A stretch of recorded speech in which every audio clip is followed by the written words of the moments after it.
Salut à tous et à toutes, on se retrouve pour une nouvelle vidéo et un nouvel épisode en mode Pro Cyclistique. Du coup dans cet épisode on va commencer la deuxième saison avec notre coureur à la Lotto Carnaus. On peut voir nos stats avant de commencer cette deuxième saison. Et du coup on va aller directement répondre à l'entraîneur et on va aller voir ce qu'on a fait. Du coup j'ai fait une bonne préparation, plusieurs semaines de vacances et du coup j'aurai pas de fatigue, où on va mettre 75 et 80, on aura un peu de fatigue mais c'est pas grave. Et là on va aller directement au 2 janvier. Ah mais j'ai oublié de vous montrer le calendrier, mais on va aller le voir directement. On commencera du coup la saison avec les 3 Cyanide Cup, ensuite on aura un long repos, puis on partira ensuite pour le Tour du Var, on aura le Grand Camino, on aura également le Monde Serré, le Poreg. Voilà, de toute façon c'est une saison d'apprentissage, on aura la STT Mini, on aura le Grand Prix Industrio, on aura plein de classiques pour les jeunes pour essayer de progresser. Ensuite on aura le Trophée Broléon, on aura la Venda classique. Voilà, pas mal de courses en France, pas mal de courses là en Autriche, on aura une petite course, on aura le Mont Ventoux également. Voilà, va falloir espérer augmenter en montagne cette saison. On aura un chrono de 40 km sur les championnats de France qui sera vallonné.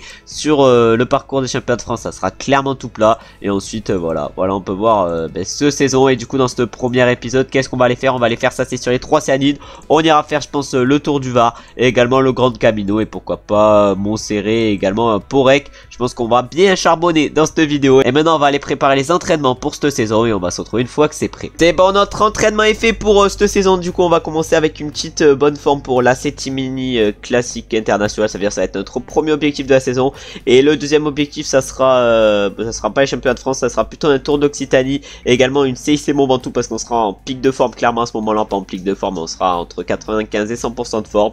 Et du coup maintenant on va partir directement pour notre première course de la saison, et du coup la Cyanide Cup 1, une Cyanide Cup 1 où on va se retrouver je pense directement au départ. On est au départ de la première Cyanide Cup, malheureusement on a -3, c'est celle qui nous convient le moins. On doit essayer de prendre l'échappée, on a un rôle de puncher outsider sur cette course. Bon je pense pas qu'on réussisse grand chose vu le parcours qui est totalement plat. Nous on n'est pas un coureur de plaine, nous on est peut-être un mec de moyenne montagne puncher, encore pas trop ça. Va falloir progresser cette saison pour qu'on soit un vrai puncher, et on va essayer du coup de partir dans l'échappée sur ce Cyanide Cup 1 et on va essayer du coup de réussir l'objectif du directeur sportif, et on va se retrouver directement dans le final. On est dans les 5 derniers kilomètres sur ce Cyanide Cup et on a encore 9 à l'avant, c'est-à-dire que l'échappée va sûrement aller au bout. Est-ce qu'on va être capable de faire un bon résultat? En tout cas on a fait 86 km sur les 45 qu'on devait faire à l'avant, mais est-ce qu'on va être capable de commencer cette vidéo en beauté? Je sais pas. En tout cas il reste 2 km 500 et ça emmène le sprint devant pour Retegui. Il emmène sûrement pour son leader qui doit être Castrillo je pense. On a qui? On a Schlegel qui est bien placé, et là nous on va tenter, on lance le sprint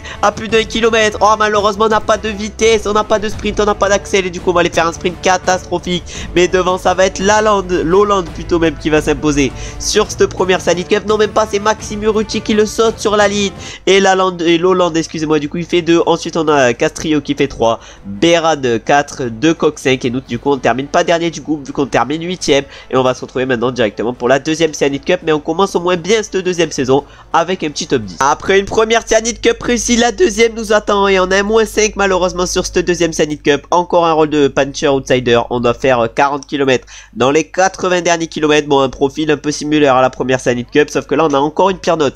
À la première Cyanide Cup déjà c'était catastrophique, on avait eu combien? -3, là maintenant on a -5. Non mais vraiment on n'a pas de chance au niveau des notes dans ce début de saison, mais après ça c'est normal, on n'est pas trop en forme. Au moment où on va commencer à être en forme ça ira mieux, et on va se retrouver directement du coup dans le final de cette deuxième Cyanide Cup. On est dans le final de cette deuxième Cyanide Cup. Malheureusement sur celle-ci on a fait 0 km en tête de groupe, parce que le peloton ils ont roulé toute la course, c'est-à-dire qu'il y a une échappée de 3 coureurs qui est partie dans la montée, sauf que nous dans la montée on avait plus d'énergie parce qu'on avait tenté de partir dans l'échappée pendant toute la plaine. C'est-à-dire que là voilà l'objectif du directeur sportif n'a malheureusement pas été réussi. On va pas faire le plein de points excusez-moi avec ce Cyanide Cup 2, et là on va lancer le sprint, on va tout donner. Devant ça va jouer la victoire avec Enzo Boulet, notre ancien coéquipier qui va terminer deuxième normalement, et c'est Jens van Rensburg, le champion d'Afrique du Sud, qui va s'imposer devant Bill Kra. Ensuite on a Kreider qui fait 3, Rudy Barbier 4, Enzo Boulet 5, et nous du coup on va terminer loin sur ce Cyanide Cup 2. On termine 16ème alors que notre coéquipier Christian Koch lui fait 7. On est peut-être sur la Cyanide Cup qui nous correspond le mieux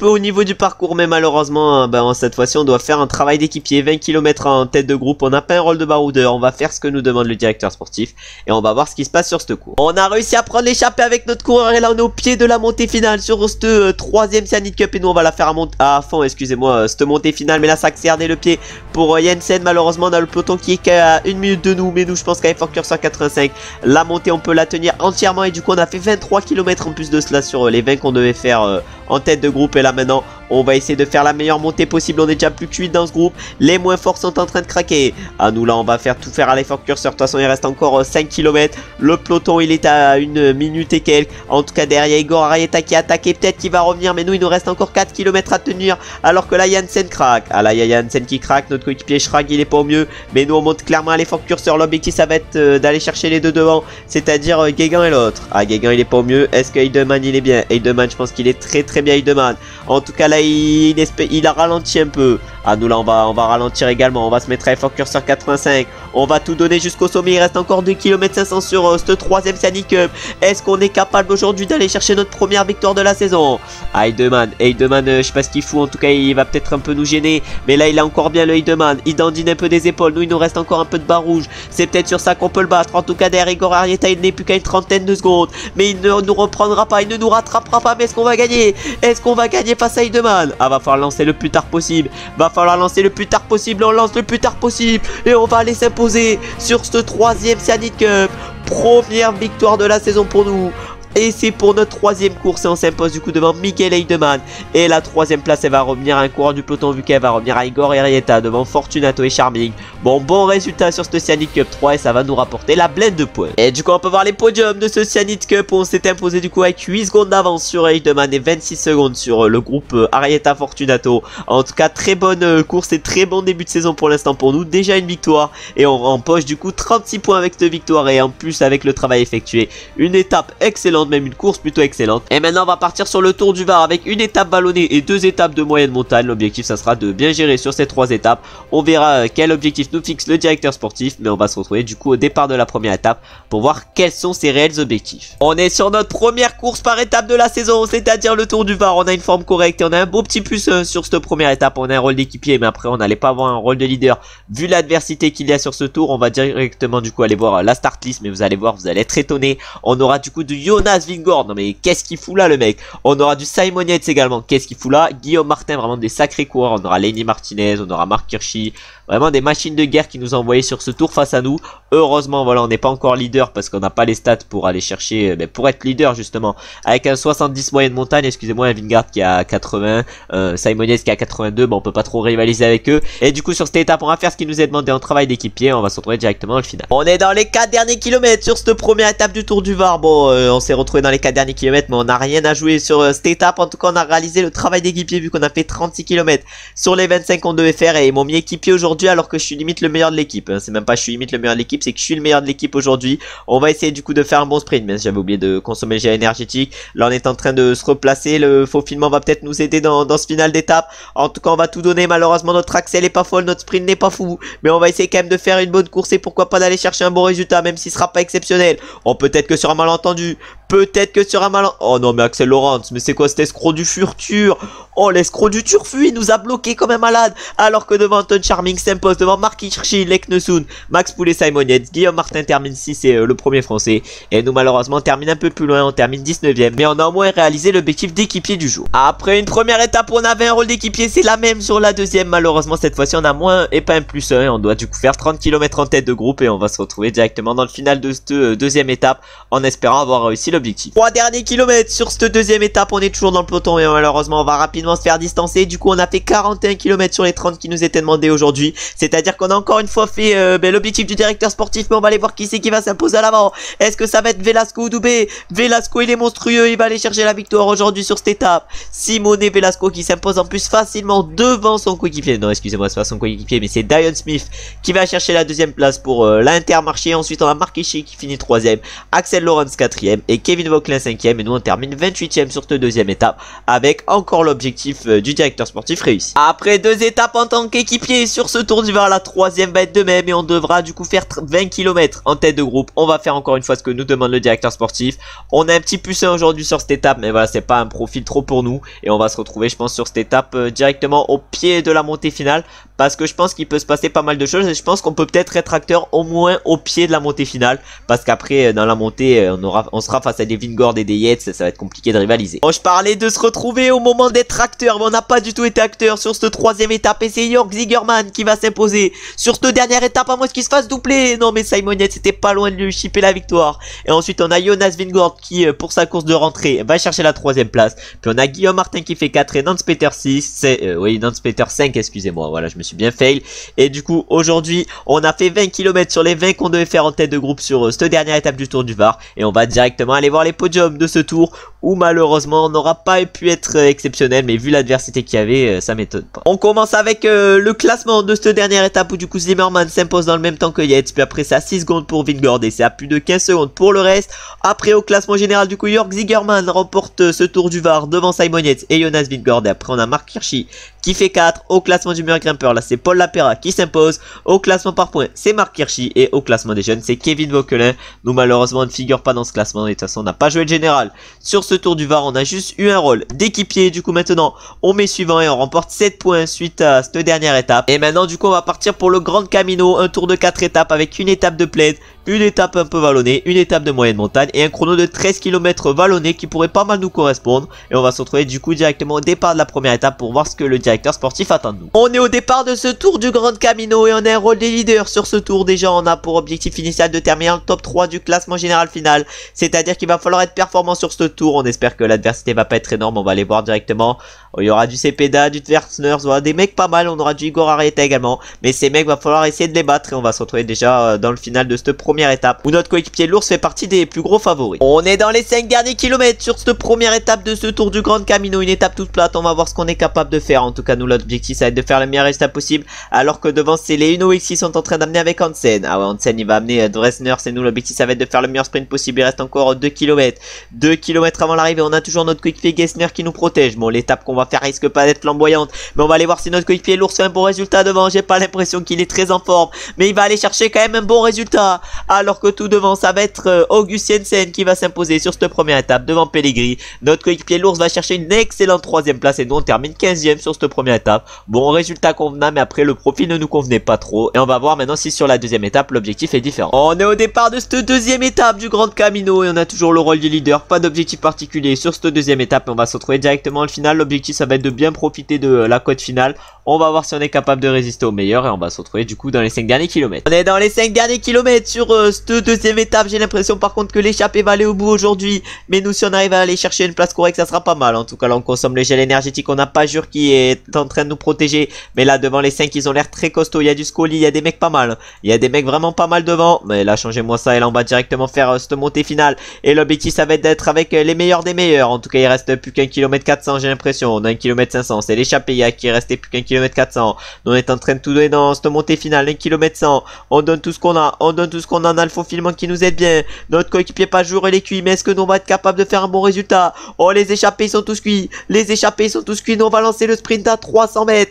Ah malheureusement on n'a pas d'accélération et tout devant ça va être Rollard qui va remporter cette deuxième étape au Grand Camino et il va s'imposer devant Abner Gonzalez et Frédéric Westners. Ensuite on va avoir Unai Ribar qui va aller chercher la 4ème place, Asvold la 5ème et nous malheureusement on va terminer un peu plus loin sur cette deuxième étape vu qu'on va terminer exactement 10ème. On est au départ de la 3ème étape et peut-être la plus importante de ce tour et malheureusement on chope un -3. C'est peut-être ça qui va défoncer l'objectif initial de terminer dans le top combien, de terminer dans le top 3 du général final, parce que là le -3 risque de faire mal sur un profil en plus qui nous convient pas trop. Va falloir du coup limiter la casse et on va se retrouver dans le seconde catégorie avant la montée finale, un seconde catégorie où il va falloir essayer de pas se faire distancer. On est dans le seconde catégorie et c'est pas du tout compliqué, il n'y a pas du tout le monde qui est à fond et nous qui sommes à effort cure 188, non mais vraiment ça aberre, on est à effort cure 188, on n'avait même pas rattrapé les mecs devant.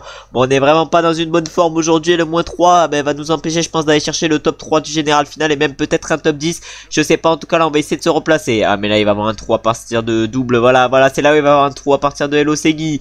Ah faut qu'Elosegui s'accroche, voilà Elosegui s'est bien accroché mais nous malheureusement on n'est pas placé au mieux. Là on essaye de remonter dans la seconde catégorie mais là cette 3ème étape tourne au calvaire pour nous Et cette étape, voilà, c'est un cauchemar. C'est vraiment un cauchemar cette étape. On est en train de remonter, mais malheureusement, on n'a plus le faufilement. On n'a plus le faufilement qui nous aide, mais là, on est en train de remonter. Va falloir essayer de se placer le mieux possible. On va dire à notre coéquipier Gessner déjà de venir nous protéger, pourquoi pas. Une bonne aide, vraiment, ça serait pas un problème. Et là, du coup, voilà, 27 qui sont partis devant, et nous, malheureusement, on est dans un groupe derrière de 39, et même on est en train de se faire distancer, j'ai l'impression, de ce groupe. On est au pied de la montée finale, malheureusement, devant, ils sont encore 23, et nous, avec Gessner, c'est très compliqué, plutôt avec notre coureur. On a Gessner, du coup, qui est en train de rouler pour nous, mais là, l'étape semble être un calvaire. On a Schrag, notre coéquipier, qui voulait nous donner de l'eau, malheureusement, il a pas réussi, mais là, Gessner, il est en train de bien nous emmener, il doit avoir des belles notes avec son plus 3. En tout cas, devant, ils sont encore 22 mecs costauds, nous, on est derrière, on va essayer de monter à notre rythme, mais vraiment, l'étape est un calvaire pour nous, c'est un calvaire aujourd'hui qu'on est en train de vivre. Le moins 3, il a détruit clairement nos stats, et là, va falloir essayer de limiter la classe par rapport au groupe de 21 maintenant, parce que Tercero vient de craquer. Ah, devant, il y en a pas mal qui sont en train de craquer. Gessner, nous, il fait un excellent job pour nous. Ah, il y en a un, il y a Lorenzo Luca, non, Ricardo plutôt Luca, je pense, qui a réussi à prendre notre roue. Nous, on a Gessner qui nous emmène telle une machine dans le peloton devant, ça craque de partout. C'est-à-dire qu'au moins le top 15 est largement envisageable aujourd'hui. Ah ouais, devant, ils sont plus que 13. Le top 15, même, c'est sûr qu'on va aller le chercher. Mais est-ce qu'on va être capable de mieux que le top 15? On va voir ça. En tout cas, là, on va consommer notre gel énergétique. Il nous reste encore 2 km. Gessner, il a fait un travail monstrueux pour nous. Le travail monstrueux de Gessner, on le remercie, et nous, on va partir. Et nous, on va partir, on l'a remercié. On va sûrement aller chercher la 14e place aujourd'hui, loin du peloton. Mais c'est une étape réussie vu d'où on partait. Mais là, c'est sûr qu'on ne terminera pas dans le top 3 général de ce Grand Camino là. Note, malheureusement, aura pas été là pour nous, et on termine 14e de cette 3e étape. Et on va aller voir directement les écarts au classement général et à combien on est du top 3 avant la dernière étape qui sera un chrono de 14 km. Et du coup, aujourd'hui, on peut voir qu'on a perdu à peu près 1 minute par rapport au peloton, et du coup, au classement général, on est 14e à 1,27. Ah, le top 3, il est quand même à 1 minute 19, mais est-ce que les mecs sont bons en chrono? Malheureusement, on peut pas voir leurs stats, sinon on aurait pu se faire une petite idée de si on pouvait les rattraper ou pas. Ça va être quand même, je pense, très compliqué. Et on va se retrouver du coup maintenant directement pour cette dernière étape au départ avec notre coureur, en espérant avoir une bonne note pour au moins limiter la casse et remporter le chrono. On est au départ avec notre coureur sur ce chrono et sur cette dernière étape de Haut Grand Camino. On va voir si on est capable de limiter la casse et de remporter l'étape. En tout cas, l'objectif aujourd'hui, c'est le top 10 sur cette étape. On va voir si on est capable de le faire. On va se retrouver déjà au premier inter. On arrive déjà au premier inter. C'était Laszlo Manensen qui était en tête. Est-ce qu'on va être capable de le battre? Et on signe actuellement le premier temps avec 10 secondes d'avance sur lui. Et maintenant, on va voir si sur la deuxième partie de ce chrono, on est costaud. Là, ça va descendre et après, ça va être plutôt plat. On est dans le dernier kilomètre. On est même dans les 300 derniers mètres. Ah, j'ai pas géré au mieux. Je pensais pas s'arriver aussi vite. Et on met 23 secondes au deuxième. Mais j'aurais pu faire un large meilleur chrono. Bon, 23 secondes deuxième, c'est pas mal. Mais je pense qu'on pouvait faire large mieux aujourd'hui. Ça nous demandait le top 10 sur cette dernière étape du Grand Camino. Mais on a réussi à aller chercher la victoire large. En plus, avec 12 secondes d'avance sur Konalovas. En gérant pas au mieux en plus. Je pense que j'aurais pu faire un meilleur chrono. C'est pas Konalovas, c'est Konovalovas. Voilà, j'ai oublié le va. Ensuite, on a Olar qui termine 3ème. Au général, du coup, on va chercher le top 10. Bon, pas le top 3 qui nous était demandé, mais c'était un peu trop dur ce qui nous avait demandé. Le classement du meilleur grimpeur, Olar. Classement par points, Olar. Et classement des jeunes, c'est pour Raul Garcia. Nous, on termine 2ème de ce classement en réussissant juste notre dernière étape. Malheureusement, c'est la 3ème étape qui nous empêche d'aller chercher le top 3 au général. Parce que sur la 3ème étape, on a eu quoi? Un petit moins 3. Et du coup, on remporte, excusez-moi, 40 points suite à cette course. Et on est bientôt au niveau 10. Et là, maintenant, on va directement passer au passage du mois qui va nous faire passer au niveau 10. En espérant, du coup, avoir une bonne progression. Et c'est bon, on passe au niveau 10. 60 points dans ce mois de février. On met ok, et là on va passer au niveau 10, on va voir ce qui est intéressant. Contre la montre c'est pas intéressant, mais le puncher normalement risque d'être le niveau le plus intéressant. C'est décidé, mais le puncher était bel et bien le niveau le plus intéressant, et c'est lui qu'on choisit. On aura du coup un 74 PN, 68 montagne, on aura un petit 71 moyenne montagne. On va progresser à 73 vallons, en vrai ça va être intéressant. Ensuite on va avoir un petit 67 pavé, un petit 57 sprint, on va progresser à 70 axel, une nouvelle stat dans le vert. On aura un petit 68 baroudeur, 66 endurance, on va progresser à 72 résistance, excusez-moi. Encore une fois une note dans le vert. Et en plus un petit plus 1 récup, vraiment des stats très intéressantes. Après ce passage du niveau et le point on va le mettre en charisme pour pouvoir changer plus de calendrier. Et maintenant on va partir directement pour le Grand Prix Jean-Pierre Montserrat, l'avant-dernière course de cette vidéo. Et on va se retrouver au départ de cette course pour voir quel rôle et quel objectif surtout nous fixe le directeur sportif. On est au départ de ce Grand Prix Jean-Pierre Montserrat, on a un rôle de puncher outsider. On doit se montrer en échappée, on peut voir nos nouvelles stats. On a du coup maintenant la plaine dans le jaune après ce passage de niveau 10, voilà c'est bien ça. Et du coup on a un petit 74 plaine. La montagne commence à être un peu plus intéressante vu qu'on a 68 montagnes, mais je pense qu'il va falloir encore progresser. Et là du coup aujourd'hui on va essayer de partir dans l'échappée pour réaliser l'objectif du directeur sportif. On espère que l'échappée ira au bout. Vraiment ça me ferait plaisir de jouer la victoire sur cette course et on va se retrouver directement au final. On va voir qui c'est qui va s'imposer sur ce Grand Prix Jean-Pierre Montserrat. Nous on s'est relevé dans le final parce que malheureusement on n'est pas allé au bout, mais devant c'est Agnols qui s'impose devant Woolig. On a Grossou qui fait 3, Warlock 4, Jérémy Lecro 5, on a notre coéquipier L'Ours qui va chercher une belle 7ème place. Et nous du coup sur ce Grand Prix Jean-Pierre Montserrat on a réussi l'objectif d'échapper, vu qu'on s'est montré 106 km en échappé sur les 60, excusez-moi, qu'on devait faire dans les 120 derniers kilomètres. Et maintenant on va partir directement pour la dernière course de la vidéo et on va se retrouver au départ de cette dernière course qui sera donc une classique. On est au départ de cette dernière course de la vidéo, on a un petit plus de est-ce qu'on va être capable de finir en beauté. En tout cas on a un rôle d'électron libre, on doit se montrer en échappé 65 km dans les 130 derniers kilomètres. Et en plus de cela on doit aller chercher le top 30. Nous évidemment qu'on va la prendre échappée, vraiment nous on va la prendre échappée et on va se retrouver un peu plus tard sur cette étape. Mais l'objectif évidemment ça va être de réaliser le top 30 et peut-être même pourquoi pas plus, tout en prenant l'échappée. Je pense que l'échappée peut largement aller au bout sur une telle course. Et du coup cette course c'est la Trophée Porek. L'objectif ça va être du coup de remporter ce Trophée Porek. On est dans les 5 derniers kilomètres sur cette dernière course de la vidéo. On peut voir que la victoire va se jouer à 6 dans notre groupe.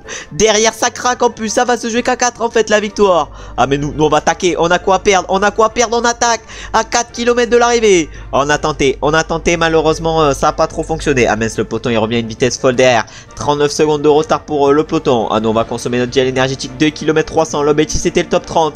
L'échappée c'est largement réussi évidemment. Mais est-ce que le top 30 on va pouvoir le faire? Oui, le top 30 c'est sûr. Mais est-ce que la victoire on va pouvoir le faire? Je sais pas. En tout cas on va lancer 1 km. Est-ce que la nouvelle pointe d'axel va nous aider? Est-ce que la nouvelle pointe... Non, j'ai lancé trop tôt. J'ai lancé de beaucoup trop tôt. Et du coup c'est Goog qui va s'imposer sur ce Trophée Porek. Devant nous on va chercher malheureusement que la 2ème place. Bon c'est quand même un bon résultat. Puis ensuite on a Arignetti qui fait 3 et Lozegui qui fait 4. Et ensuite à la 5ème place c'est Abner Gonzalez.